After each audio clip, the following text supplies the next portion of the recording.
जय हिंद दोस्तों, NDS alpha classes में आपका स्वागत है। यह वीडियो क्लास 10 के विद्यार्थियों के लिए होगा और खास करके उन विद्यार्थियों के लिए जिन विद्यार्थियों को बोर्ड के पेपर को लेकर बहुत ज़्यादा समस्याएं उत्पन्न होती होगी। उनके मन में तमाम प्रकार के विचार उत्पन्न होते होंगे कि बोर्ड का पेपर देना है, हमने कुछ भी पढ़ाई नहीं किया है, कैसे बोर्ड का पेपर दूंगा, किस तरह से मैं लिखूंगा, मैं कुछ जानता नहीं हूँ।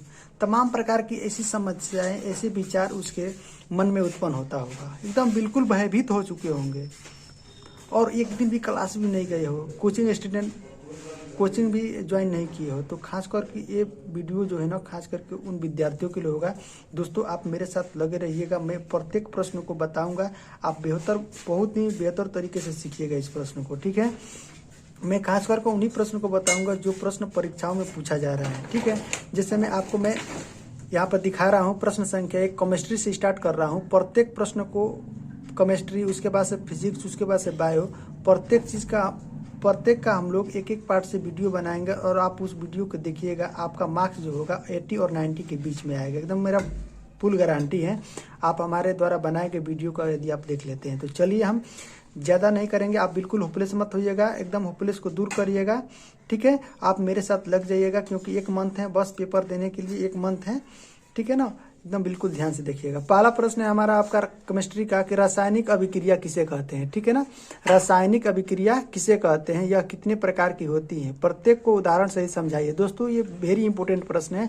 ये पूछ दे चाहे इसके प्रकारों से प्रश्न पूछ दे, इसलिए हमने सभी प्रश्नों को एक ही साथ कन्वर्ट कर लिया है, ठीक है ना। तो चलिए हम लोग देखते हैं कि रासायनिक अभिक्रिया कहते किसे हैं। दोस्तों देखिएगा, चाहे तो आप इसका नोट्स भी ले सकते हैं, ठीक है। रासायनिक अभिक्रिया दोस्तों लिखेंगे सबसे पहले प्रश्न उत्तर संख्या 1। लिखने का भी तरीका सीखिएगा। प्रश्न उत्तर संख्या 1 हो गया, ठीक है। हेडिंग देंगे हम लोग रासायनिक अभिक्रिया, इंग्लिश में लिख देंगे केमिकल रिएक्शन, ठीक है।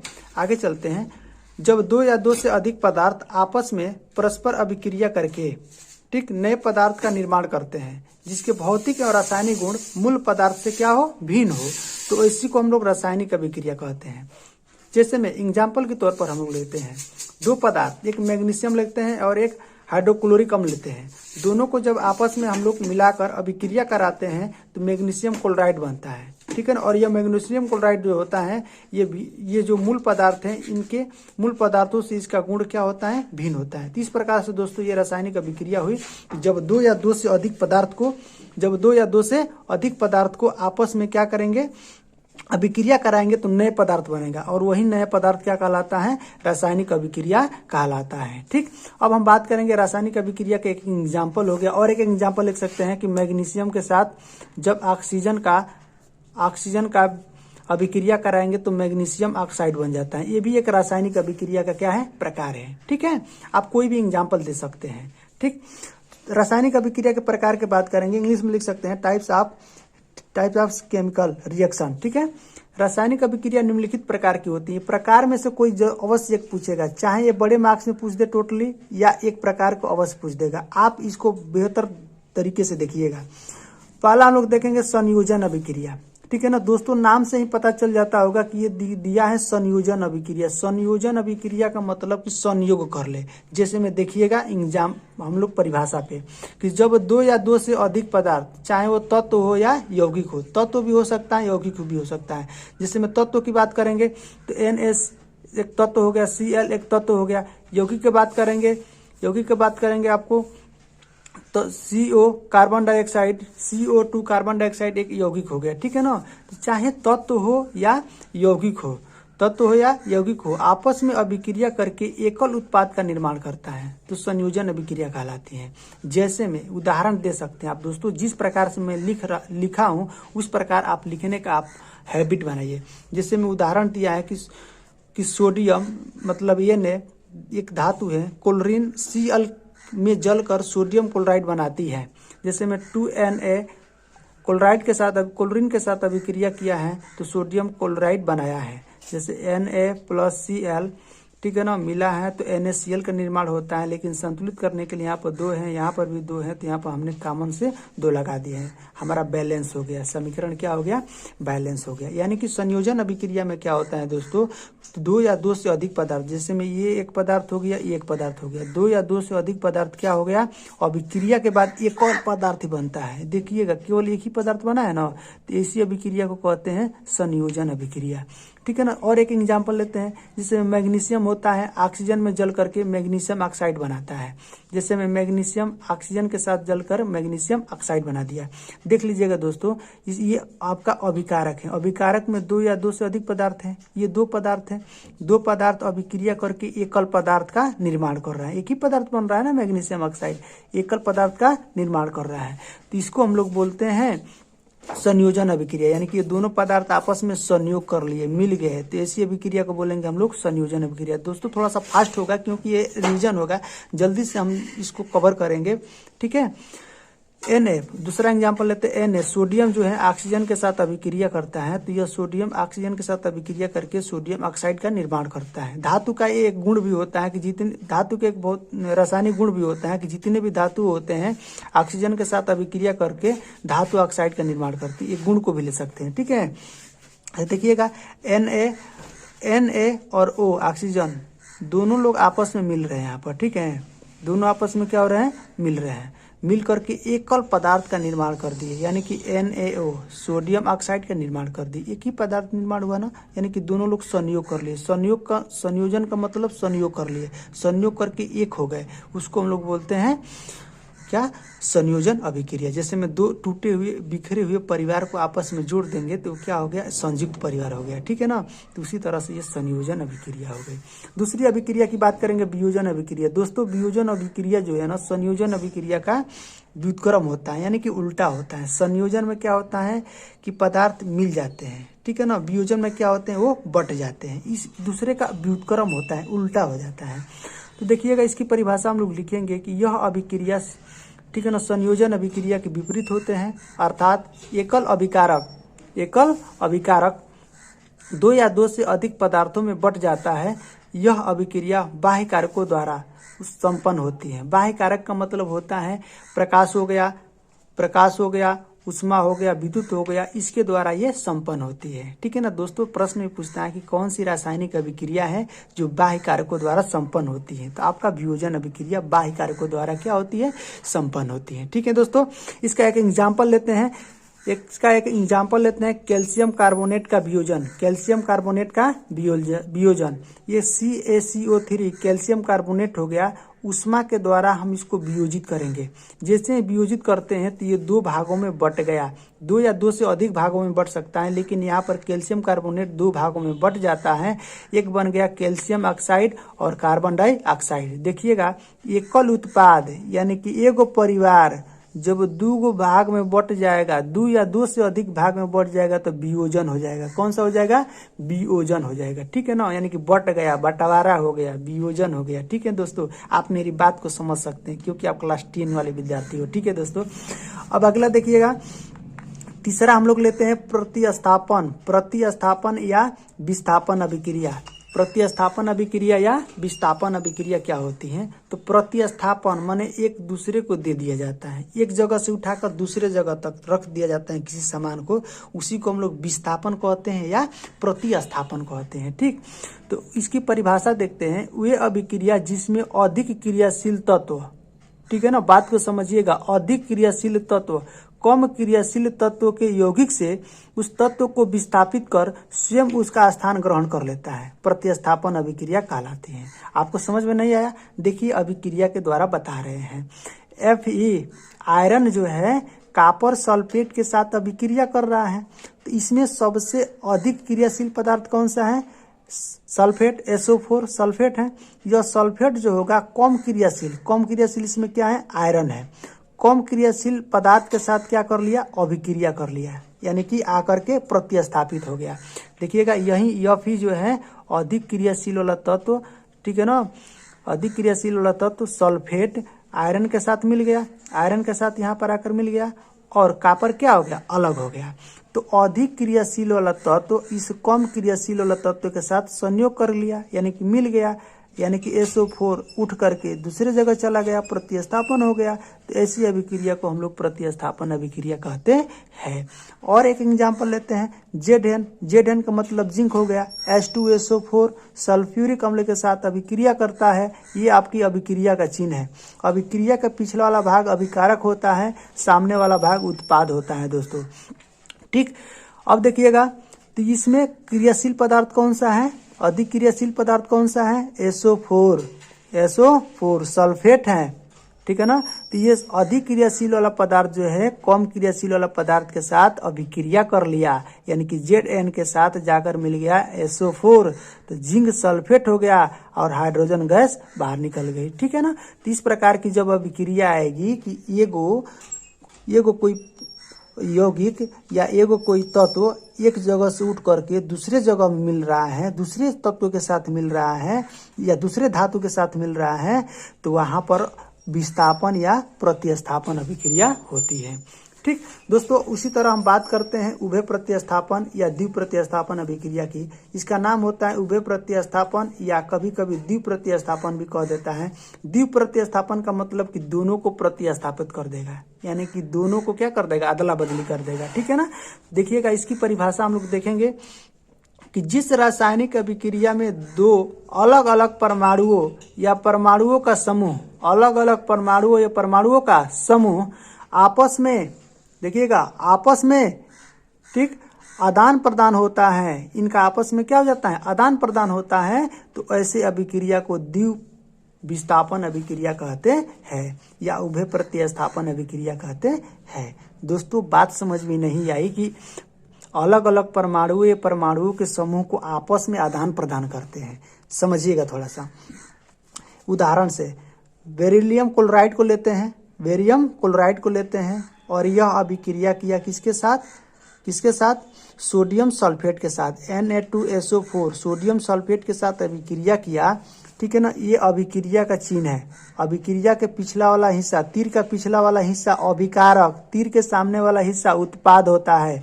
देखिएगा दोस्तों, ये बेरिलियम जो होगा इसके दूसरे वाले जो पदार्थ का जो धातु है, ठीक है ना, उसके साथ मिल जाएगा, यानी कि बेरिलियम जो होगा SO4 के साथ मिल गया, बेरिलियम SO4 के साथ मिल गया, बेरिलियम सल्फेट बना दिया। और Na2 जो है इस क्लोरीन के साथ मिल गया, तो NaCl हो गया। इस बैलेंस करने के लिए यहाँ पर भी 2 है और यहाँ पर भी 2 है, तो हमने कॉमन 2 ले लिए, तो NaCl बन गया, सोडियम क्लोराइड बन गया। यानी कि इसके अंतिम के साथ और इसका पहला, दूसरे वाले का पहला इस पहले वाले के अंतिम के साथ आपस में मिल जाते हैं, ठीक है ना दोस्तों। ऐसा समझिएगा कि दो धातु जो है ना, दो पदार्थ आप आपस में स्थान को अदला बदली कर लेते हैं, तो द्विविस्थापन अभिक्रिया कहलाती है। और एक एग्जांपल लेते हैं, देख लेते हैं, इसमें क्लियर हो जाएगा डाउट आपका। कॉपर सल्फेट लेते हैं, कॉपर सल्फेट अभिक्रिया किया किसके साथ, सोडियम हाइड्रोक्साइड के साथ, सोडियम हाइड्रोक्साइड के साथ। अब देखिएगा वही बात, ये कॉपर जो होगा इस हाइड्रोक्साइड को मिला लेगा अपने में, ठीक है ना। हाइड्रोक्साइड इसके साथ विस्थापित हो जाएगी, तो यही कॉपर जो है हाइड्रोक्साइड के साथ मिल गया और 2Na के साथ मिलेगा कौन, सल्फेट, तो Na2SO4 सोडियम सल्फेट हो गया। तो कॉपर हाइड्रोक्साइड और सोडियम सल्फेट का निर्माण कर दिया। दोस्तों, ये था आपका रासायनिक अभिक्रिया एवं रासायनिक अभिक्रियाओं के प्रकार थे, ठीक है दोस्तों। आई होप आप समझ चुके होंगे। अगले प्रश्न की बात करेंगे। प्रश्न संख्या 2 है कि श्वसन को ऊष्माक्षेपी अभिक्रिया क्यों कहते हैं। वेरी इंपोर्टेंट प्रश्न है। प्रश्न संख्या 2 कि श्वसन को ऊष्माक्षेपी अभिक्रिया क्यों कहते हैं, वर्णन कीजिए। इसका वर्णन करना है, बतलाना है हमको कि श्वसन को ऊष्माक्षेपी अभिक्रिया क्यों कहते हैं। दोस्तों समझिएगा, श्वसन को ऊष्माक्षेपी अभिक्रिया इसलिए कहते हैं, इसका आंसर है, लिखेंगे फिर से प्रश्न उत्तर संख्या 2, ठीक है।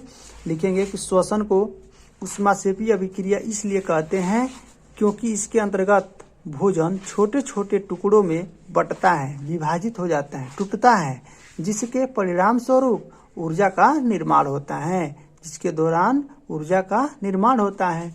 और यही ऊर्जा जो है हमारे शरीर को, बॉडी को किसी भी कार्य को करने के लिए शक्ति प्रदान करता है, ठीक। ठीक है दोस्तों, इतना हम लोग लिख देंगे। यही कारण होता है कि श्वसन को ऊष्माक्षेपी अभिक्रिया कहते हैं। ठीक है, इसका हम समीकरण भी दर्शा सकते हैं कि इसको निम्न समीकरण द्वारा व्यक्त किया जा सकता है। ये ग्लूकोज हो गया, C6H12O6 ग्लूकोज का रासायनिक सूत्र होता है। जैसे ही श्वसन के साथ, श्वसन मतलब ऑक्सीजन के साथ अभिक्रिया किया, श्वसन के साथ अभिक्रिया किया, ठीक है ना, तो क्या बना दिया, कार्बन डाइऑक्साइड, जल का निर्माण कर दिया, और इससे हमको मिल जाती है एनर्जी। क्या मिल जाती है, एनर्जी, ऊर्जा की प्राप्ति हो जाती है। और यही ऊर्जा क्या होता है, हमें किसी कार्य को करने के लिए शक्ति प्रदान करता है। चलिए आगे अगला प्रश्न को बात करेंगे। प्रश्न संख्या 3 है, ऑक्सीकरण अभिक्रिया तथा रेडॉक्स अभिक्रिया किसे कहते हैं। वेरी इंपोर्टेंट प्रश्न है दोस्तों, वेरी इंपोर्टेंट प्रश्न है। ठीक है, कि ऑक्सीकरण अभिक्रिया तथा रेडॉक्स अभिक्रिया किसे कहते हैं, ध्यान से समझिएगा। ऑक्सीकरण अभिक्रिया हेडिंग बनाएंगे दोस्तों एकदम बिल्कुल शानदार तरीके से एकदम। ऑक्सीकरण अभिक्रिया क्या होती है, इसमें जो है ना कोई भी तत्व होता है, जैसे में जब किसी अभिक्रिया में किसी तत्व या यौगिक के साथ, कोई तत्व हो चाहे यौगिक हो, उसके साथ जब ऑक्सीजन संयोग कर जाए, ऑक्सीजन मिल जाए, तो ऐसी अभिक्रिया को ऑक्सीकरण अभिक्रिया कहते हैं। ऐसी अभिक्रिया को क्या कहते हैं, ऑक्सीकरण अभिक्रिया कहते हैं। कोई तत्व हो चाहे यौगिक हो, जैसे हम तत्व लेते हैं कार्बन, जैसे ही कार्बन के साथ ऑक्सीजन मिल गया तो कौन सी अभिक्रिया हो जाएगी, ऑक्सीकरण अभिक्रिया। कौन सी अभिक्रिया, ऑक्सीकरण अभिक्रिया। तत्व हो जाए चाहे यौगिक हो जाए, उसके साथ जैसे ही ऑक्सीजन मिलेगा तो कौन सी अभिक्रिया हो जाएगी, ऑक्सीकरण अभिक्रिया। तो कार्बन के साथ ऑक्सीजन मिला, कार्बन डाइऑक्साइड का निर्माण होगा, किस अभिक्रिया के दौरान, ऑक्सीकरण अभिक्रिया के दौरान। फिर एस का मतलब सल्फर हो गया, सल्फर के साथ ऑक्सीजन मिल गया, ऑक्सीजन अभिक्रिया किया, सल्फर डाइऑक्साइड का निर्माण कर दिया। जैसे ही ऑक्सीजन मिल गया तत्व या यौगिक के साथ, कौन सी अभिक्रिया हो जाएगी, ऑक्सीकरण अभिक्रिया। दोस्तों ऑक्सीकरण अभिक्रिया क्लियर। रेडॉक्स अभिक्रिया की बात करेंगे, भी वेरी इंपोर्टेंट प्रश्न है। रेडॉक्स अभिक्रिया कहते किसे हैं, तो वह रासायनिक अभिक्रिया जिसमें एक अभिकारक का ऑक्सीकरण तथा दूसरे का ऑक्सीकारक का अपचयन होता है, रेडॉक्स अभिक्रिया कहते हैं। रेडॉक्स अभिक्रिया को दोस्तों उपचयन और अपचयन अभिक्रिया भी कहलाती है। कभी कभी ये भी दे देता है कि उपचयन अभिक्रिया और अपचयन अभिक्रिया किसे कहते हैं, तो रेडॉक्स अभिक्रिया कहते हैं। रेडॉक्स अभिक्रिया है क्या, तो एगो अभिकारक का ऑक्सीकरण होता है और दूसरे का अपचयन होता है। ठीक है ना, तो ऐसी अभिक्रिया को क्या कहते हैं, रेडॉक्स अभिक्रिया। दोस्तों ये प्रश्न संख्या 3 बात करेंगे। प्रश्न संख्या 4 लिखेंगे हम लोग, प्रश्न उत्तर संख्या 4। ठीक है ना, पीएच पैमाना हेडिंग रहेगा आपका।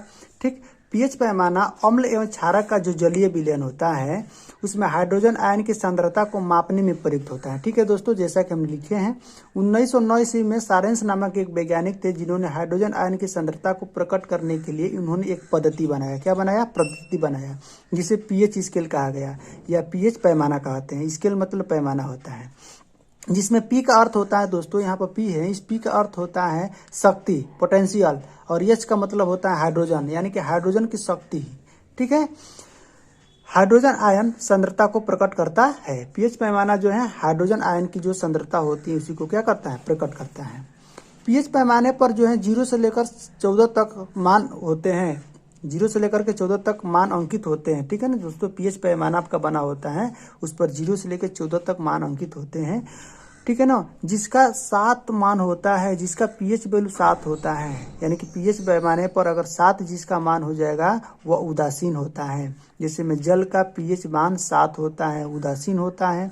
जिसका पीएच मान 7 से कम होता है, जैसे में 2.4 नींबू का होता है, 7 से कम होता है तो वह आपका अम्लीय हो जाता है। 7 से अधिक होगा तो क्षारीय हो जाएगा। जैसे में 7.4 आपका होता है ब्लड का पीएच वैल्यू होता है, तो इसलिए कैसा हो जाता है, ये क्षारीय हो जाता है। दोस्तों ये सीखिएगा, पीएच वैल्यू 7 से अधिक कम होगी तो अम्लीय, 7 से अधिक होगी तो क्षारीय, अगर 7 हो जाएगी तो उदासीन। ठीक है, दैनिक जीवन में पीएच का महत्व समझेंगे कि दैनिक जीवन में पीएच का महत्व बहुत निम्नलिखित होता है। हमारे पाचन तंत्र का पीएच, पाचन तंत्र में पीएच का मान, मृदा का पीएच, ठीक है ना, पीएच परिवर्तन के कारण दंत क्षय, पीएच में जैसे ही परिवर्तन होता है तो दंत क्षय होने लगता है, यानी कि दांतों में रोग उत्पन्न होता है और दांत धीरे धीरे झड़ने लगता है। ठीक है ना, अम्लीय वर्षा भी होता है। ठीक है ना, अम्लीय वर्षा के दौरान इमारतों का कैंसर कहते हैं। जैसे अम्लीय वर्षा होती है तो इमारतों का कैंसर कहते हैं उसे, क्योंकि इमारत उसका क्या होता है, ढलने लगता है। ठीक है ना, उसके जो कण होते हैं, कण एकदम बिल्कुल नष्ट होने लगते हैं। ठीक है दोस्तों, तो ये था आपका पीएच पैमाना। ठीक है, अगला प्रश्न की बात करेंगे। अगला प्रश्न क्या है, प्रश्न संख्या 5 की बात करेंगे। वेरी इंपोर्टेंट दोस्तों, वेरी इंपोर्टेंट है।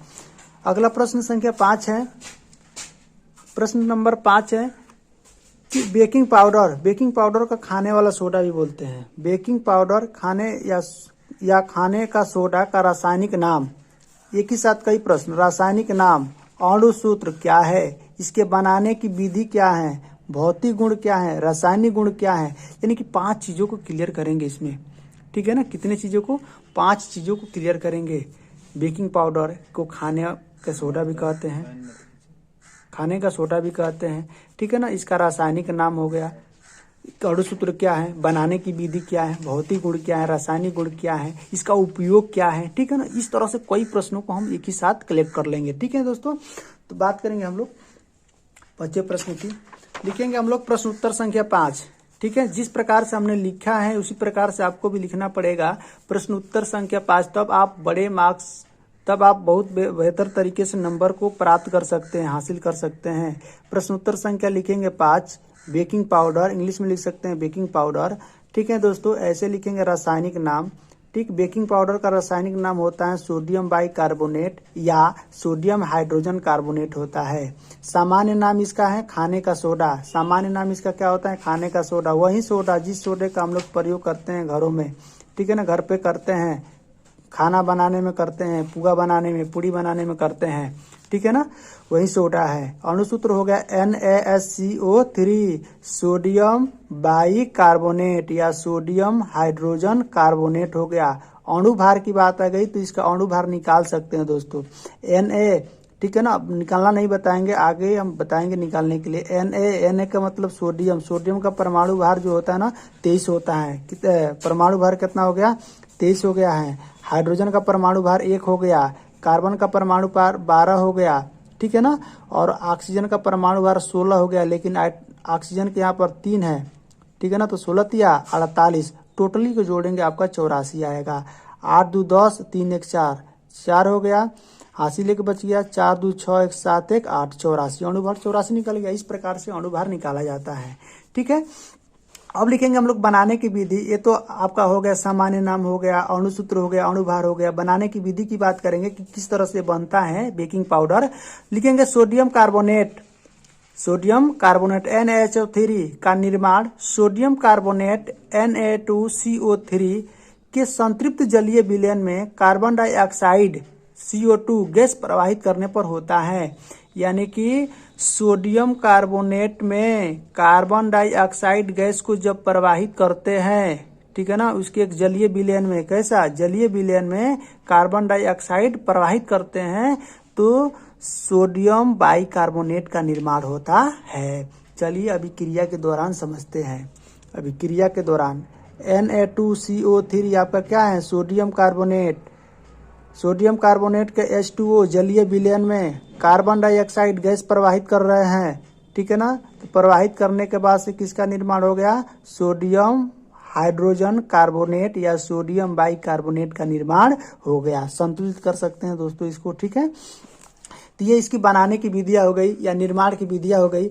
इसके भौतिक गुण बात करेंगे। भौतिक गुण भी शायद पूछ सकता है 1-2 नंबर का कि भौतिक गुण बताइए। इसमें से चाहे कोई भी प्रश्न पूछे, लेकिन इंपॉर्टेंट्स हैं एकदम बिल्कुल प्रश्न। यह भौतिक गुण पूछ दिया कि इसके भौतिक गुण क्या होंगे, तो लिखेंगे कि बेकिंग पाउडर के भौतिक गुण निम्नलिखित हैं। पहला लिखेंगे ये सफेद क्रिस्टलीय ठोस होता है। सफेद क्रिस्टलीय क्या होता है, ठोस होता है। मैं बेकिंग पाउडर बता रहा हूँ, ये लवण के अंतर्गत आता है दोस्तों, ठीक है ना। किसके अंतर्गत, लवण के अंतर्गत आता है। यह सफेद क्रिस्टलीय ठोस होता है। यह जल में विलय होता है, यानी कि जल में ये मिल जाता है। आप देखते होंगे सोडा जो होता है ना, सोडा, उस सोडा को जल में हम लोग घोल देते हैं, घुल जाता है बहुत आसान तरीके से। नहीं तो पुआ में कैसे घुलता है, घुलने वाला नहीं होता, तो ठीक है ना। पूड़ी में कैसे घुलता है, यही जो है ना पुई और पूड़ी को फुलाने में बहुत मदद करता है, ठीक। रासायनिक गुण पूछे, देखेंगे कि रासायनिक गुण इसका क्या होता है। उसी प्रकार लिख देंगे कि बेकिंग पाउडर का रासायनिक गुण निम्नलिखित होता है। पहला लिखेंगे ऊष्मा का प्रभाव, ऐसे ही हेडिंग बनाएंगे, ऊष्मा का प्रभाव। लिखेंगे कि 100 डिग्री सेल्सियस से अधिक ताप पर गर्म करने पर सोडियम बाइकार्बोनेट सोडियम कार्बोनेट में परिवर्तित हो जाता है। जैसे ही इस पर गर्म करते हैं, किसको, सोडियम बाइकार्बोनेट को, तो किस में परिवर्तित हो जाता है, सोडियम कार्बोनेट में परिवर्तित हो जाता है, ठीक। फिर हम लोग देखेंगे अम्ल से क्रिया। जब यह सोडियम बाइकार्बोनेट अम्ल के साथ क्रिया करता है तो क्या होता है? तो अम्ल के साथ क्रिया करने पर लवण कार्बन डाइऑक्साइड का निर्माण करता है, लवण का निर्माण करेगा और कार्बन डाइऑक्साइड का निर्माण करेगा। तो देखिएगा ये आपका सोडियम बाइकार्बोनेट हो गया, यह अभिक्रिया कर रहा है H2SO4 यानी सल्फ्यूरिक अम्ल के साथ अभिक्रिया कर रहा है। तो यहाँ आपका बना दिया लवण Na2SO4, सोडियम सल्फेट लवण हो गया और कार्बन डाइऑक्साइड का निर्माण करता है। ठीक है दोस्तों, संतुलित करने के लिए 2H2O यहाँ पर मिल गया।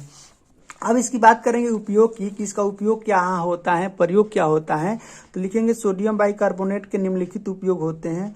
पहले पेट की अम्लता को दूर करने के लिए, कभी कभी जो होता है ना पेट दुखने लगता है या पेट में गैस टाइप का हो जाता है, तो उस समय हम लोग क्या करते हैं कि इसी सोडियम बाइकार्बोनेट को घोल बना करके पी जाते हैं, तो उसकी अम्लता को दूर कर देता है। खट्टी ढेकार आती है उस ढेकार को दूर कर देता है। आग बुझाने वाले यंत्र में, जो आग बुझाने वाले यंत्र होता है उसमें भी प्रयोग करते हैं। आगे बेकिंग पाउडर के निर्माण में भी प्रयोग करते हैं। ठीक है, बेकिंग पाउडर के निर्माण में जो अभी हम लोग बनाए हैं। चर्म रोग के निदान में, चर्म रोग जो होता है ना, स्किन पर धब्बे धब्बे जैसा हो जाता है, सफेद धब्बे धब्बे, उसी को चर्म रोग बोलते हैं। कच्चे दूध को फटने से बचाने के लिए, कच्चा दूध जो होता है ना, दुकानदार जो होते हैं मिठाई वाले, उस दूध में बेकिंग पाउडर डाल देते हैं कि वह पाउडर दूध जो होगा जल्दी से खराब नहीं होगा। ठीक है दोस्तों, ये था आपका बेकिंग पाउडर, प्रश्न संख्या 5। अगले प्रश्न की बात करेंगे, प्रश्न संख्या 6 की।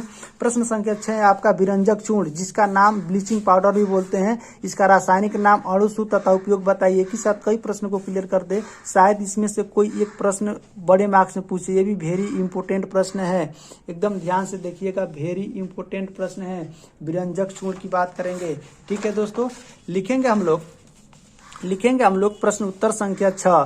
ठीक है ना, हेडिंग रहेगा आपका विरंजक चूर्ण, जिसे इंग्लिश में ब्लीचिंग पाउडर बोलते हैं। ठीक है, रासायनिक नाम ऐसे आप लिख लीजिएगा, रासायनिक नाम इसका होता है calcium chloro hypochloride, calcium chloro hypochloride. सामान्य नाम होता है विरंजक चूर्ण या ब्लीचिंग पाउडर, सामान्य नाम इसका विरंजक चूर्ण या ब्लीचिंग पाउडर।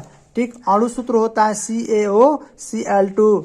ठीक है ना, CaOCl2, कैल्शियम क्लोरो हाइपोक्लोराइड। ठीक है, अणु भार होता है इसका 127। इसी प्रकार से, जिस प्रकार से आपको बेकिंग पाउडर का अणु भार निकालना सिखाए, तो उसी प्रकार इसका भी निकाल सकते हैं, 127 होता है। ठीक है, निर्माण की विधियां, मेथड ऑफ प्रिपरेशन। ठीक है ना, निर्माण की विधियां क्या होती हैं, किस तरह से ये बनता है। ठीक है ना, तो विरंजक चूर्ण का निर्माण शुष्क बुझे हुए चूने, कैल्शियम हाइड्रोक्साइड को शुष्क बुझे हुए चूना कहते हैं। शुष्क बुझे हुए चूने पर क्लोरीन की क्रिया द्वारा होता है। क्लोरीन का क्रिया कराएंगे तो इसका निर्माण होता है। जैसे में कैल्शियम हाइड्रोक्साइड जो है क्लोरीन के साथ अभिक्रिया करता है, तो कैल्शियम इसका निर्माण कर देता है कैल्शियम क्लोरो हाइपोक्लोराइड का, और जल जो है बाहर निकल जाता है। ठीक है दोस्तों, तो इस प्रकार से इसकी निर्माण की विधियाँ होती हैं कि कैल्शियम हाइड्रोक्साइड जैसे ही क्लोरीन की क्रिया होती है तो विरंजक चूर्ण का निर्माण होता है। ये आपका है विरंजक चूर्ण CaOCl2, और जल आपका निष्कासित हो जाता है। ठीक है, तो हमने निर्माण की विधियाँ समझ गए। आगे हम लोग चलते हैं, पढ़ेंगे भौतिक गुण, कि इसके भौतिक गुण क्या होते हैं। ठीक, तो विरंजक चूर्ण के भौतिक गुण निम्नलिखित होते हैं। यह हल्के पीले रंग का चूर्ण होता है। किस रंग का चूर्ण होता है? हल्के पीले रंग का चूर्ण होता है। यह जल में अल्प विलेय होता है, यानी कि बहुत थोड़ी सी मात्रा में जल में क्या होता है, विलेय होता है। ठीक, इसका जलीय विलयन दुधिया होता है। इसका जलीय विलयन कैसा होता है? दुधिया होता है। इसमें से क्लोरीन की गंध आती है। कैसी गंध आती है? क्लोरीन की गंध आती है। इसी विरंजक चूर्ण का प्रयोग जो है ना कुएं में पहले किया जाता था, और कुएं में किया जाता था। ठीक है ना, कुएं में जो कीटाणु थे उस कीटाणु को नष्ट करने के लिए, जीवाणु थे जीवाणु को नष्ट करने के लिए इसी विरंजक चूर्ण का या ब्लीचिंग पाउडर का प्रयोग करते थे। ठीक है दोस्तों, अब इसके पढ़ेंगे हम लोग रासायनिक गुण की रासायनिक गुण क्या है। तो विरंजक चूर्ण के रासायनिक गुण निम्नवत हैं। पहला होगा गर्म जल के साथ क्रिया। जब विरंजक चूर्ण जो है गर्म जल के साथ क्रिया करेगा तो क्या होगा, तो विरंजक चूर्ण को जल में विलय करके गर्म करने पर, किस में विलय करके? जल में विलय करके गर्म करने पर क्लोरीन गैस क्या होती है? मुक्त हो जाती है। क्लोरीन गैस बाहर निकल जाती है। ठीक है ना, देखिएगा ये क्लोरीन गैस मुक्त हो जा रही है। ये आपका विरंजक चूर्ण हो गया, CaOCl2 विरंजक चूर्ण हो गया। जल में विलय करते हैं, जब इसको मिलाते हैं, चूँकि जल में अल्प विलय होता है। पीछे हम लोग भौतिक गुण में पढ़े थे कि जल में अल्प विलय होता है। अल्प विलय होने के बाद जब इसको टेम्परेचर देते हैं, गर्म करते हैं, तो क्या होता है? कैल्शियम हाइड्रोक्साइड का निर्माण हो जाता है और क्लोरीन गैस बाहर निकल जाती है। ठीक है दोस्तों, तो याद रखना रासायनिक गुण में कि गर्म जल के साथ क्रिया करते हैं विरंजक चूर्ण का तो क्लोरीन गैस क्या होती है, बाहर निकल जाती है। ठीक, ये जो चित्र बनाए हैं डेल्टा का ये, ठीक है ना, ये जो है ना ऊष्मा को प्रगति करता है, ऊष्मा को दर्शाता है कि गर्म किया जाता है, अभिक्रिया को गर्म दिया जा रहा है। ठीक है ना, टेम्परेचर दिया जा रहा है अभिक्रिया को। ठीक, आगे है ऊष्मा का प्रभाव। दूसरा इसका रासायनिक गुण ऊष्मा का प्रभाव, इफेक्ट विथ हीट। विरंजक चूर्ण को जब गर्म किया जाता है तो यह अपघटित होकर ऑक्सीजन O2 तथा कैल्शियम क्लोराइड बनाता है। ऑक्सीजन बनाएगा और कैल्शियम क्लोराइड बनाएगा। कब? जब ऊष्मा देंगे तो। ठीक, पहले क्या था, जल में विलय करके ऊष्मा दिए, ताप दिए, टेम्परेचर दिए तो क्लोरीन गैस मुक्त हो गई। अब इसको विलय नहीं कर रहे हैं, अब इस पर हम लोग टेम्परेचर दे रहे हैं। देखिएगा विरंजक चूर्ण पर क्या दिए, टेम्परेचर। अभिक्रिया के ऊपर डेल्टा का चिन्ह बन गया, ये किसका प्रतीक है, टेम्परेचर का। जैसे ही टेम्परेचर दिए तो ऑक्सीजन और कैल्शियम क्लोराइड का निर्माण करता है। ठीक है दोस्तों, अभी हम बोले हैं कि ऑक्सीजन और कैल्शियम क्लोराइड का निर्माण करता है। ठीक है, ये थे इसके रासायनिक गुण। बात करेंगे उपयोग की, इसके उपयोग क्या है, तो विरंजक चूर्ण के उपयोग निम्नलिखित हैं। पहला है इसका उपयोग कि जीवाणुनाशक के रूप में, जीवाणु को खत्म करने के लिए इसका प्रयोग होता है। दूसरा है जल के शुद्धिकरण में, पहले जो है कुएं में इसको डाला जाता था जिससे कि जल क्या होता था, शुद्धिकरण होता था। तीसरा होता है चीनी को सफेद करने में, चीनी में भी बहुत सारी अशुद्धियाँ होती है, अशुद्धियों को दूर करने के लिए, सफेद करने के लिए विरंजक चूर्ण का प्रयोग करते हैं। चौथा है रंगीन वस्तुओं का रंग उड़ाने के लिए, जितने भी रंगीन वस्तु हो गए, लकड़ी हो गया, ठीक है, कपड़ा हो गया, कपड़े के जो रंग बिरंग है उसको अगर रंग उड़ाना है तो किसका प्रयोग करेंगे हम लोग, तो विरंजक चूर्ण का प्रयोग करेंगे। दोस्तों ये था आपका विरंजक चूर्ण। मैं समझ चुका हूँ कि आप बहुत बढ़िया तरीके से समझे होंगे। अगले हम प्रश्न की बात करेंगे, अगले प्रश्न की बात करेंगे दोस्तों। दिया है प्रश्न संख्या 7 की फेन प्लवन विधि तथा वात्या भट्टी का सचित्र वर्णन कीजिए। फेन प्लवन विधि क्या होती है और वात्या भट्टी क्या होती है। इसके द्वारा जो है ना दोस्तों कापर का जो अयस्क होता है उसका निष्कासन होता है। कापर के अयस्क के बारे में बता रहा हूँ। कापर के प्रमुख अयस्क पूछता रहता है कि कापर के अयस्क बताइए, प्रमुख अयस्क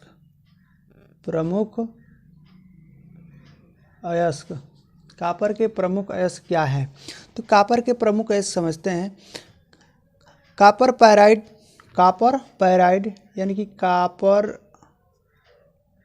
पैराइड कापर का प्रमुख अयस्क होता है जिसका रासायनिक सूत्र होता है CuFeS2। कापर पैराइड जो है, कापर को हम लोग तांबा भी बोलते हैं। क्या बोलते हैं, तांबा भी बोलते हैं। इसका प्रमुख अयस्क है कापर पैराइड। इसके अतिरिक्त जो है इसके अतिरिक्त भी बहुत सारे जो हैं, इसके क्यूपराइट हो गया, क्यूपराइट भी क्या हो गया, इसका अयस्क हो गया किसका, तांबा का। तो तांबे का अयस्क पूछता है कि कापर पैराइड किसका अयस्क है, तांबा का। क्यूपराइट किसका अयस्क है, तांबा का। ठीक है ना, तो ये तांबे के कुछ अयस्क हैं। 2 अयस्क के नाम पूछते हैं, आप इस अयस्क के नाम को याद रखना। ठीक है दोस्तों, अयस्क का सांद्रण जो होता है ना किस विधि द्वारा होता है, अयस्क का सांद्रण किस विधि द्वारा होता है। ठीक है ना दोस्तों, तो अयस्क का सांद्रण जो होता है ना फेन प्लवन की विधि द्वारा होता है। कौन सी विधि द्वारा, फेन प्लवन की विधि द्वारा होता है अयस्क का सांद्रण। ठीक है, अयस्क का भर्जन जो होता है फेन प्लवन विधि है। दोस्तों आप देख लीजिएगा फेन प्लवन विधि क्या है, प्लवन विधि क्या है, आप इसका फिगर देख लीजिएगा। फेन प्लवन विधि क्या है, इसमें जो होता है ना तांबे के अयस्क को फेन प्लवन विधि द्वारा अयस्क का सांद्रण होता है। बारीक पीसे हुए जो सल्फाइड अयस्क होता है जल से भरी हुई एक टैंक में डाल दिया जाता है। एक टैंक होता है दोस्तों इस प्रकार का, कुछ टैंक होता है। उस टैंक में क्या कर देते हैं, जल से भरा हुआ ये टैंक है। ठीक है ना, ये टैंक किससे भरा हुआ है, जल से भरे हुए टैंक में क्या डाल देते हैं हम लोग, सल्फाइड अयस्क को डाल देते हैं। इसमें हम अयस्क को क्या करते हैं, डाल देते हैं। आप फिगर को थोड़ा देख लीजिएगा, इसमें हम लोग अयस्क को डाल देते हैं। जैसे अयस्क को डाल देते हैं इसमें कुछ मिलाया जाता है, इसके द्वारा हम लोग वायु प्रवेश कराते हैं। वायु प्रवेश करता है तो जैसे ही वायु प्रवेश करता है उसके बाद से इसमें अयस्क होता है, उसके बाद से जल है, जल के बाद से थोड़ा सा डाल देते हैं चीड़ का तेल। जैसे ही ठीक अयस्क जैसे ही अयस्क चीड़ के तेल के साथ संपर्क में आता है तो चीड़ के साथ क्या कर लेता है, झाग बना लेता है। झाग बनाकर इसके ऊपरी सतह पर जाकर इकट्ठा हो जाता है, ठीक है ना। तो इसमें जो होता है अयस्क का सांद्रण हो जाता है, और जो अयस्क में अशुद्धियाँ होती हैं, अशुद्धियाँ ये जल के साथ, किसके साथ, जल के साथ मिल करके इसके टैंक के पेदी पर बैठ जाती हैं। तो यहाँ पर हो जाती हैं अशुद्धियाँ, और ये हो जाता है आपका अयस्क का सांद्रण, ठीक है ना दोस्तों। तो ये आपकी थी फेन प्लवन विधि। कौन सी विधि थी, फेन प्लवन विधि। चलिए अगले हम प्रश्न के उसी तरह से आप लोग देख लीजिएगा। अगला प्रश्न है कि मिश्र धातु किसे कहते हैं। अगला प्रश्न है आपका कि मिश्र धातु किसे कहते हैं। कापर की दो प्रमुख मिश्र धातुओं के नाम संगठन का उपयोग दीजिए। दोस्तों मिश्र धातु की बात बताना है तो मिश्र धातु कहते किसे हैं, समझते हैं। मिश्र धातु को कि जब दो या दो से अधिक धातुओं को, दो धातु हो चाहे दो से अधिक धातु हो, दो या दो से अधिक धातुओं को जब एक निश्चित अनुपात में, अनुपात भी एक निश्चित होना चाहिए, एक निश्चित अनुपात में मिलाकर पिघलाया जाता है तो धातुएं परस्पर मिलकर एक समांगी मिश्रण बनाती है। अर्थात इसका मतलब कि जितने भी मिश्र धातुएं होती है एक समांगी मिश्रण होती है, विषमांगी मिश्रण नहीं होती है, जिसे मिश्र धातु कहते हैं। इसी को हम लोग क्या बोलेंगे, मिश्र धातु कहते हैं। अब मिश्र धातु के कुछ गुण को समझते हैं, समझिएगा। यदि मिश्र धातु बनाते समय विभिन्न धातुओं को धीरे धीरे गर्म किया जाए, यदि धातुओं को धीरे धीरे गर्म करके धीरे धीरे ठंडा किया जाए, ठीक है ना, तो प्राप्त मिश्र धातु नरम होती है। कैसी होगी, नरम। नरम मिश्र धातु कब बनेगी, जब धीरे धीरे गर्म करके धीरे धीरे ठंडा करेंगे तो जो मिश्र धातु प्राप्त होगी नरम होगी, ठीक है ना। और यही यदि धातुओं को जल्दी से गर्म किया जाए और जल्दी से ठंडा कर दिया जाए, जल्दी से गर्म करके जल्दी से ठंडा कर दिया जाए तो जो मिश्र धातु प्राप्त होगी कठोर होगी, लेकिन कठोर होगी तो वो भंगुर हो जाएगी। कैसी हो जाएगी, भंगुर हो जाएगी। चूँकि आप जानते होंगे कि धातुओं के कुछ भौतिक गुण, धातुओं के भौतिक गुण में बताया गया था कि धातुएं जो हैं आघात वर्धनीयता होती हैं। कैसी होती हैं, आघात वर्धनीयता होती है। दोस्तों धातुओं के भौतिक गुण को देख लीजिएगा कि धातुओं के निम्नलिखित भौतिक गुण होते हैं, ठीक है ना। धातुएं उष्मा की सुचालक होती है, उसके बाद से ये धात्विक चमक होती है उसमें, ठीक है ना। ध्वनि उत्पन्न होती है, आघात वर्धनीयता होता है, तन्यता का गुण होता है, इत्यादि सब धातुओं के भौतिक गुण हैं। रासायनिक गुण में बता दिए थे कि जितने भी धातुएं होती हैं सभी धातुएं ऑक्सीजन के साथ अभिक्रिया करके धातु ऑक्साइड का निर्माण करती हैं। किसका निर्माण करती हैं, धातु ऑक्साइड का निर्माण करती है। ये तो धातु, और धातुओं के मिलने से ही किसका निर्माण हो गया, मिश्र धातु, ठीक है ना। और एक समांगी मिश्रण होता है, ठीक। अब एक बात करते हैं हम लोग मिश्र धातु की। एक मिश्र धातु आपका पीतल है, और पीतल का संगठन किसके किसके साथ हुआ, किस किस धातुओं से मिलकर बना, तो कापर और जिंक। जिंक को जस्ता बोलते हैं, कापर को तांबा भी बोलते हैं। इसमें कापर की मात्रा 70% और जिंक की मात्रा 30% होती है, ठीक है ना। इसका उपयोग कहाँ होता है, तार बनाने में, बर्तन बनाने में, मशीन के पार्ट पुर्जे बनाने में इसका उपयोग होता है। दूसरी मिश्र धातु लेते हैं हम लोग जर्मन सिल्वर। जर्मन सिल्वर जो होता है ना, कापर, जिंक और निकिल से मिलकर बना होता है, ठीक है ना। और इसका प्रयोग बर्तन तथा मूर्ति बनाने में करते हैं। दोस्तों ये था आपका मिश्र धातु। दोस्तों मिश्र धातु से प्रश्न अवश्य पूछेगा, या ये पूछ सकता है कि कापर के पीतल के संगठन में कौन कौन भाग लेते हैं, उसका उपयोग क्या होता है, ठीक है ना। जर्मन सिल्वर में क्या क्या उपयोग होते हैं, दोनों वेरी इंपॉर्टेंट से ये प्रश्न पूछ सकता है। अगले प्रश्न की बात करेंगे, प्रश्न संख्या 9। योगात्मक या योग अभिक्रिया पर संक्षिप्त टिप्पणी कीजिए। वेरी इंपॉर्टेंट प्रश्न है परीक्षा की दृष्टि से कि योगात्मक या योग अभिक्रिया पर संक्षिप्त वर्णन कीजिए। दोस्तों थोड़ा फास्ट हम चल रहे हैं, चूँकि रिविजन है, बहुत जल्द ही पेपर होने वाला है। इस महीने या चाहे अगले महीने के फर्स्ट सप्ताह तक पेपर होने की संभावनाएं हैं, ठीक है दोस्तों। आप बड़ी ही मेहनत से एकदम जी जान लगाकर तैयारी कीजिए, एक अच्छा रिजल्ट बनाइए, ठीक है।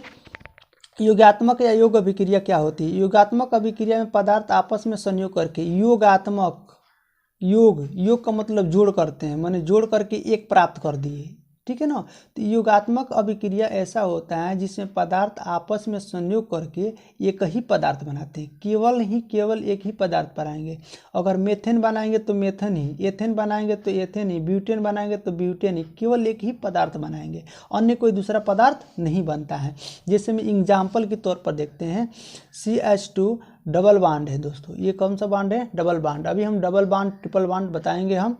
CH2 हो गया, ठीक है ना, CH2 और H2 के साथ अभिक्रिया हो रहा है तो किसका निर्माण हो गया, एथेन का निर्माण हो गया, CH3 एथेन का निर्माण हो गया। ठीक है दोस्तों, एक ही प्रकार का क्या बना रहा है, पदार्थ बना रहा है। तो जब एक ही प्रकार का पदार्थ ठीक है ना, पदार्थ आपस में मिल करके एक ही प्रकार का पदार्थ बनाता हो, केवल एक ही प्रकार का पदार्थ बनाता हो, तो ऐसी अभिक्रिया को योगात्मक या योग अभिक्रिया करते हैं। अगला प्रश्न की बात करेंगे, प्रश्न संख्या 10 है कि संतृप्त तथा असंतृप्त हाइड्रोकार्बन से आप क्या समझते हैं, उदाहरण सहित स्पष्ट कीजिए। वेरी इंपॉर्टेंट प्रश्न है परीक्षा की दृष्टि से, इसी से आपका IUPAC नामकरण भी सत्यापित होगा। IUPAC नामकरण बहुत इंपॉर्टेंट होगा, इससे 3-4 नंबर के प्रश्न पूछेंगे IUPAC नामकरण से। ठीक है दोस्तों, तो समझते हैं संतृप्त हाइड्रोकार्बन। सबसे पहले हम बात करेंगे हाइड्रोकार्बन की कि हाइड्रोकार्बन क्या होता है। हाइड्रोकार्बन क्या होता है, हाइड्रोकार्बन क्या होता है। हाइड्रोकार्बन एक प्रकार का यौगिक होता है जिसमें कार्बन और हाइड्रोजन धातुएं क्या होते हैं, सम्मिलित होते हैं। यह एक प्रकार का यौगिक है। तो हाइड्रोकार्बन समझ गए। हाइड्रोकार्बन के एक प्रकार को समझते हैं संतृप्त हाइड्रोकार्बन क्या होता है। वे हाइड्रोकार्बन जिनके अणुओं में उपस्थित कार्बन परमाणुओं के मध्य एकल बंध उपस्थित होता है, कार्बन परमाणुओं के मध्य एकल बंध उपस्थित होता है, संतृप्त हाइड्रोकार्बन कहते हैं। जैसे में एग्जाम्पल के तौर पर ये कार्बन हो गया और ये कार्बन हो गया, इनके मध्य में केवल एक ही बंध है, एकल बंध है, सिंगल बंध है, तो इस बंध को हम लोग बोलेंगे संतृप्त हाइड्रोकार्बन। और जितने भी संतृप्त हाइड्रोकार्बन होंगे वह एल्केन श्रेणी के होंगे दोस्तों। किस श्रेणी के होंगे, एल्केन श्रेणी के होंगे। एल्केन श्रेणी का फार्मूला होता है CnH2n+2 होता है। ये फार्मूला आपको एकदम याद करना पड़ेगा, कुछ चीज़ें को याद करके रखना पड़ेगा। ठीक, एग्जाम्पल के तौर पर लिखते हैं, ये देखिएगा ये कार्बन हो गया, इसमें एक ही बॉन्ड है, ठीक है ना, इसको हम लोग मेथेन बोलेंगे। मेथेन क्यों बोलेंगे दोस्तों, आपको कुछ नाम याद करना पड़ेगा कि C1 के लिए मेथ बोलते हैं, C2 के लिए एथ बोलते हैं, C3 के लिए प्रोप बोलते हैं, C4 के लिए ब्यूट बोलते हैं, ठीक है ना। इसी तरह से C5 के लिए पेंट बोलते हैं, C6 के लिए एक्स बोलते हैं, ठीक है ना। इसी तरह से आपको 10 तक की वैल्यू याद करने पड़ेगा। C1 का मतलब कार्बन 1 रहेगा तो मेथ, C2 के लिए कार्बन 2 रहेगा तो एथ। जैसे में देखिएगा यहाँ पर कार्बन 1 था तो इसके लिए मेथ। एन इसलिए जोड़ दिए हैं क्योंकि ये एल्केन श्रेणी का है, एल्केन में लास्ट में जोड़ देते हैं एन। क्या जोड़ते हैं दोस्तों, एन। इसका फार्मूला होता है CnH2n+2, ठीक है। उसी प्रकार से यहाँ पर कार्बन के बीच में एक ही बंध है। कितना बंध है, एक ही बंध है। जब एक ही बंध है तो एल्केन श्रेणी में, जैसे ही एल्केन श्रेणी में आ गया तो इसका फार्मूला होता है CnH2n+2। IUPAC नाम पूछेगा, कार्बन की संख्या 1, 1, 2, कार्बन की संख्या 2 हो गई। कार्बन 2 के लिए लिखेंगे एथ, कार्बन 2 के लिए एथ। इसके बीच में सिंगल बॉन्ड एल्केन श्रेणी का, जोड़ देंगे एन, एथ में एन जोड़ेंगे तो एथेन। दोस्तों इस प्रकार से हम लोग बताएंगे। इसके लिए IUPAC नामकरण के लिए हम अलग से एक वीडियो बनाएंगे, ठीक है। इसी प्रकार से ये भी हो गया, आपका एग्जाम्पल हो गया। ये था आपका संतृप्त हाइड्रोकार्बन। कौन सा हाइड्रोकार्बन, संतृप्त हाइड्रोकार्बन। फिर आगे हम देखेंगे असंतृप्त हाइड्रोकार्बन। असंतृप्त हाइड्रोकार्बन क्या होता है, असंतृप्त हाइड्रोकार्बन क्या होता है। तो वे हाइड्रोकार्बन जिसके अणुओं में उपस्थित कार्बन परमाणुओं के मध्य द्विबंध या त्रिबंध हो, उसे हम लोग बोलते हैं असंतृप्त हाइड्रोकार्बन। जिस कार्बन परमाणुओं के मध्य डबल बंध होगा वह एल्कीन श्रेणी में होगा। कौन श्रेणी में, एल्कीन श्रेणी में। जिसमें ट्रिपल बॉन्ड होगा वह एल्काइन श्रेणी में होगा। कौन सा श्रेणी में, एल्काइन श्रेणी में होगा, ठीक है दोस्तों। तो डबल बॉन्ड और ट्रिपल बॉन्ड, एल्कीन श्रेणी के लिए फार्मूला होता है CnH2n, एल्काइन श्रेणी के लिए फार्मूला होता है CnH2n-2 होता है, ठीक है दोस्तों। ये था आपका असंतृप्त हाइड्रोकार्बन, ठीक। IUPAC नामकरण आगे हम बताएंगे। प्रश्न संख्या अगले की बात करेंगे। प्रश्न संख्या 11 है आपका। प्रश्न संख्या 11 है आपका, साबुन क्या है, इसको बनाने के रासायनिक अभिक्रिया लिखिए दोस्तों। साबुन क्या है, सबसे पहले बात करेंगे हम लोग कि साबुन क्या है, ठीक है ना। तो साबुन एक जो है वसा और अम्ल का एक मिश्रण होता है। वसा और अम्ल का एक क्या है, मिश्रण है, जिसे हम लोग क्या बोलते हैं, साबुन बोलते हैं। वसा और अम्ल का एक मिश्रण को ही क्या बोलते हैं, साबुन बोलते हैं, ठीक है ना। साबुन बोलते हैं। यह साबुन जो होता है एक क्षारीय पदार्थ होता है। कैसा होता है? क्षारीय पदार्थ होता है। ठीक, और साबुन बनने की प्रक्रिया को साबुनीकरण कहते हैं। ठीक है दोस्तों, साबुन बनने की प्रक्रिया को साबुनीकरण कहते हैं। ठीक है, साबुन बनाने की रासायनिक क्रिया, साबुन बनाने के लिए रासायनिक क्रिया जो है ये दोस्तों दर्शा दिया है।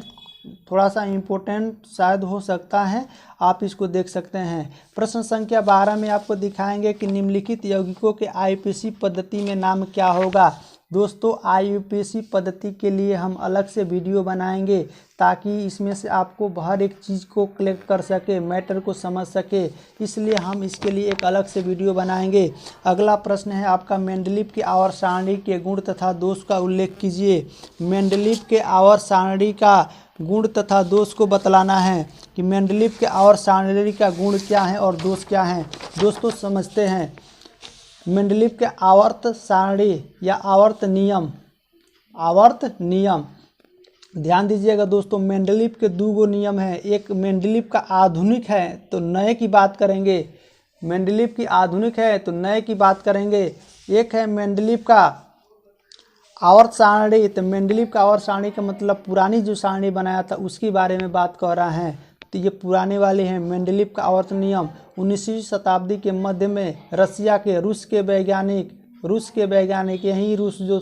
प्रश्न संख्या 14 है दोस्तों, निम्नलिखित को परिभाषित कीजिए। किसी एक की परिभाषा अवश्य पूछेगा। निस्तापन क्या है, भर्जन क्या है, धातुमल क्या है, गालक क्या है। दोस्तों ये आपके लिए हम होमवर्क दे रहे हैं, थोड़ा सा आप अपना भी मेहनत करिए, ताकि मैं आपके लिए इतना मेहनत करता हूं, आप भी अपने लिए थोड़ा मेहनत करिए। इसकी आप डिफिनेशन देख लीजिएगा। ठीक है, अगला प्रश्न है आपका 15 नंबर, 1 बिलियन में हाइड्रोजन आयन की सांद्रता 10⁻⁻6 मोल है। m का मतलब मोल है। इस बिलियन का pH मान बताइए। बिलियन अम्लीय होगा या क्षारीय होगा। दोस्तों ऐसा प्रश्न आने की संभावनाएं हैं, संभावनाएं बन रही हैं ऐसा प्रश्न आने की। लिखेंगे हम लोग हल के बाद से लिखेंगे हाइड्रोजन आयन, यानी कि बिलियन में लिखेंगे, बिलियन में हाइड्रोजन आयन की सांद्रता को प्रकट करते हैं H+ आयन से। कितना है? 10⁻⁻6 मोल है। बिलियन का pH वैल्यू बताना है, बिलियन का pH वैल्यू बताना है, pH मान बताना है। दोस्तों आपको पहले pH वैल्यू में बता चुके हैं कि pH = होता है, इनमें संबंध होता है -log 10⁻+ चार्ज होता है। ठीक, तब हम रखेंगे -log हो गया 10 की पावर, H+ का मान दिया है 10⁻⁻6 दिया है, ठीक है दोस्तों। तो इसमें एक रूल्स होता है दोस्तों, समझिएगा, इसमें एक रूल होता है, लाग में एक रूल होता है जो मैं अलग से यहाँ पर बता रहा हूँ। लाग पे एक रूल होता है, रूल यही है कि यदि log a का पावर b है तो इसका पावर पहले आ जाता है। लाग के नियम के अनुसार b log a हो जाता है, उसी नियम के अनुसार इसको भी हम कन्वर्ट करेंगे, इसका पावर पहले आ जाएगा तो ये माइनस और माइनस मिलेगा तो +6 log 10 हो जाएगा। और दोस्तों log 10 की वैल्यू होती है 1, तो 6 × 1 में क्या हो गया 6, तो इसका pH परास कितना हो गया 6 हो गया। दोस्तों इसमें बताए थे कि जिसका pH वैल्यू 7 से अधिक होगा वह क्षारीय होगा, जिसका pH वैल्यू 7 से कम होगा, pH वैल्यू जो होगा 7 से कम होगा तो वह कैसा होगा, अम्लीय होगा। दोस्तों बता सकते हो कि यह विलयन कैसा है, अम्लीय है या क्षारीय है, तो विलयन अम्लीय होगा। विलयन कैसा होगा, अम्लीय होगा। ठीक है, 16 की बात करेंगे कि धातुओं की सक्रियता श्रेणी, इसी को हम लोग विद्युत रासायनिक श्रेणी भी बोलते हैं। सक्रियता श्रेणी कह दे चाहे विद्युत रासायनिक श्रेणी कह दे, क्या है इसके उपयोग बताइए। वेरी इंपॉर्टेंट प्रश्न है दोस्तों, वेरी इंपॉर्टेंट प्रश्न है, बस थोड़ा सा समझना है। तो धातुओं की सक्रियता श्रेणी या विद्युत रासायनिक श्रेणी क्या होती है। ठीक, तो धातुओं की सक्रियता श्रेणी या विद्युत रासायनिक श्रेणी वह सूची होती है, वह श्रेणी होती है जिसमें धातुओं को क्रियाशीलता के अवरोही क्रम पे, किस क्रम पे, अवरोही क्रम पे, किस पे, क्रियाशीलता के अवरोही क्रम पर व्यवस्थित किया जाता है, जिसे सक्रियता श्रेणी कहते हैं। ठीक है ना दोस्तों। इस सारणी में हम लोग लिखेंगे, सारणी में सक्रियता श्रेणी, धातुओं के सापेक्ष अभिक्रियाशीलताएं। हाइड्रोजन से दोस्तों ये सारणी में देख रहे हैं कि हाइड्रोजन से ऊपर जितने भी धातुएं होती है, ठीक है ना, हाइड्रोजन के ऊपर जितनी भी धातु होती है ये सक्रिय धातु कहलाती है। कौन सी धातु कहलाती है? सक्रिय धातु कहलाती है। हाइड्रोजन के ऊपर जितने भी धातु हैं सक्रिय धातु कहलाते हैं, और हाइड्रोजन से नीचे जितने भी धातु हैं वह अक्रिय धातु कहलाती है। कौन सी? अक्रिय धातु कहलाती है, अक्रिय धातु कहलाती है। देख सकते हैं हाइड्रोजन के ऊपर कौन सा है सबसे सक्रिय धातु? Potassium, sodium, calcium, magnesium, aluminium, zinc, iron, lead हो गया। ठीक, ये कौन सी धातु है? सक्रिय धातु। क्यों? हाइड्रोजन के ऊपर है। ठीक है ना, तो हाइड्रोजन के ऊपर जितने भी धातु हैं उसे हम लोग सक्रिय धातु कहेंगे। हाइड्रोजन से नीचे जितने भी धातु होंगे उसे हम लोग अक्रिय धातु कहेंगे। इसकी डिफिनेशन भी बना सकते हैं, आप इसको देख लीजिएगा। Calcium, sodium, calcium, potassium, sodium, calcium, magnesium, aluminium, zinc, ठीक है ना, आयरन, पीबी यानी कि लेड, ये सक्रिय धातु हैं और इसके नीचे जो होंगी अक्रिय धातु होंगी। सक्रियता श्रेणी के महत्व को समझते हैं कि इसका महत्व क्या होता है। पूछ देता है कि इसके दो प्रमुख गुण लिखिए। तो इसके दो प्रमुख गुण है कि यच से ऊपर स्थित जो भी धातुएं होती है, ठीक है ना, तनु अम्लों से हाइड्रोजन को विस्थापित कर देती हैं। यच से ऊपर, यच का मतलब हाइड्रोजन, हाइड्रोजन से ऊपर का मतलब सक्रिय धातु। जितने भी सक्रिय धातु होती है वो अम्ल से जब अभिक्रिया करती है तो हाइड्रोजन को विस्थापित कर देती है। अब दोस्तों अम्ल, जितने भी अम्ल होते हैं उसमें हाइड्रोजन उपस्थित होता है। ठीक है ना, तो हाइड्रोजन से ऊपर, ये हाइड्रोजन से ऊपर जितने भी धातुएं हैं जिससे हम लोग सक्रिय धातु कहेंगे, ये सक्रिय धातु जैसे ही अम्ल के साथ क्रिया करेगी तो हाइड्रोजन गैस को विस्थापित कर देगी। किस गैस को? हाइड्रोजन गैस को विस्थापित कर देगी। ठीक है, दूसरा पढ़ेंगे कि विद्युत रासायनिक श्रेणी की सहायता से धातुओं की क्रियाशीलता श्रेणी की तुलना की जाती है। हम लोग इसी के सहायता से धातुओं की क्रियाशीलता को हम लोग क्या कर रहे हैं? प्रकट कर रहे हैं, जान रहे हैं। ठीक है दोस्तों, तो ये थी आपका धातुओं की सक्रियता श्रेणी या विद्युत रासायनिक श्रेणी। धातुओं की सक्रियता श्रेणी या विद्युत रासायनिक श्रेणी। ठीक है दोस्तों, क्लियर हो गया। अब आगे हम बात करेंगे प्रश्न संख्या अगला की कि एसएसटीकरण क्या है। बहुत ही वेरी इंपॉर्टेंट प्रश्न कि एसएसटीकरण क्या है। ये प्रश्न की संभावनाएं एकदम बिल्कुल जानदार हैं, शानदार हैं। ठीक है ना, एसएसटीकरण क्या है? प्रश्न उत्तर संख्या लिखेंगे 17। एसएसटीकरण हेडिंग होगा। एसएसटीकरण क्या होता है दोस्तों समझिएगा। तो जिस प्रकार से अम्ल एवं क्षार के अभिक्रिया के दौरान लवण जल बनता था, अम्ल और क्षार के जब हम अभिक्रिया कराए तो किसका निर्माण हुआ? लवण और जल का निर्माण हुआ। उसी प्रकार जब अम्ल और एल्कोहल की अभिक्रिया कराएंगे तो एस्टर और जल का निर्माण होगा। किसका निर्माण होगा? एस्टर और जल का निर्माण होगा। इसी अभिक्रिया को एस्टरीकरण कहते हैं। ठीक है दोस्तों, एस्टरीकरण समझ गए कि जब अम्ल और एल्कोहल आपस में अभिक्रिया करेगा तो एस्टर और जल बनाता है, तो इसी अभिक्रिया को एस्टरीकरण कहते हैं। एक एग्जाम्पल लेते हैं, CH3COOH एसिटिक अम्ल हो गया। ये एसिटिक अम्ल सिरके में पाया जाता है। ये एसिटिक अम्ल का हम एल्कोहल लेते हैं C2H5OH। जितने भी एल्कोहल ग्रुप होंगे उसमें OH उपस्थित होगा। ठीक है ना, OH के साथ यानी एल्कोहल को अम्ल के साथ अभिक्रिया कराएंगे तो किसका निर्माण होगा? एस्टर और जल का। एस्टर और जल का, इसमें से जल को बाहर निकाल दीजिए, जो शेष बचेगा वो आपका एस्टर होगा। CH3COO C2H5 एथिल एसीटेट है जिसे हम लोग एस्टर बोलते हैं। क्या बोलते हैं? एस्टर बोलते हैं। ठीक है दोस्तों, ये था आपका एसएसटीकरण। एसएसटीकरण क्रिया समझ में आ गई। एसएसटीकरण के उपयोग की बात करेंगे कि इसका उपयोग क्या है। उपयोग इसका यही है कि कृत्रिम सिरका बनाने में ये बताया गया है कि सिरके का अम्ल कहते हैं, सिरके का अम्ल कहते हैं एसिटिक अम्ल का, सिरके का अम्ल कहते हैं एसिटिक अम्ल का। तो एसिटिकरण का उपयोग कृत्रिम सिरका बनाने में, प्रयोगशाला में अभिकर्मक के रूप में, प्रयोगशालाओं में किसके रूप में, अभिकर्मक के रूप में। दोस्तों ये जो थे कुछ इम्पोर्टेंट प्रश्न थे जो आपको मैं बता दिया। मुझे पूरा विश्वास है कि आप इतने प्रश्नों को क्लियर कर लेंगे, जिससे कि आपको परीक्षाओं में बहुत ज़्यादा प्रभाव पड़ेगा, बहुत ज़्यादा आप क्या करेंगे, बहुत ज़्यादा प्रभाव डालेंगे, अच्छे मार्क्स लाएंगे। ठीक है दोस्तों, आप सभी इन प्रश्नों को देख लीजिएगा और जितने भी होमवर्क हैं आपको बता दे रहे हैं कुछ कि प्लास्टर ऑफ पेरिस को, दोस्तों प्लास्टर ऑफ पेरिस को जो आद्ररोधी बर्तन में क्यों रखते हैं, ये आपका होमवर्क है। सूचक क्या है, ये आपका होमवर्क है। कुछ इम्पोर्टेंट और प्रश्नों को देख लीजिएगा, ज़्यादा प्रश्न लेंगे दोस्तों, वीडियो बहुत ज़्यादा लंबी हो जाएगी। इसमें हम आपको IUPAC नाम करना हम अलग वीडियो बनाएंगे, क्योंकि यहाँ पर दिए हैं आप समझ नहीं पाएंगे कि ये किस ग्रुप का है, ये किस ग्रुप का है, ये किस ग्रुप का है। इसके लिए हमको थोड़ा सा आपको समय देना पड़ेगा, इसके लिए हम वीडियो बनाएंगे ताकि आप बेहतर तरीके से समझ जाए। मेंडलीव के आवर्त सारणी हो गया, मेंडलीव का आवर्त सारणी वेरी इंपॉर्टेंट होता है। उसके बाद से दोस्तों आप देख लीजिएगा कि रासायनिक समीकरण क्या होता है, रासायनिक समीकरण क्या होता है, कुछ होमवर्क है। रासायनिक समीकरण में संतुलित समीकरण क्या होता है, ठीक है ना।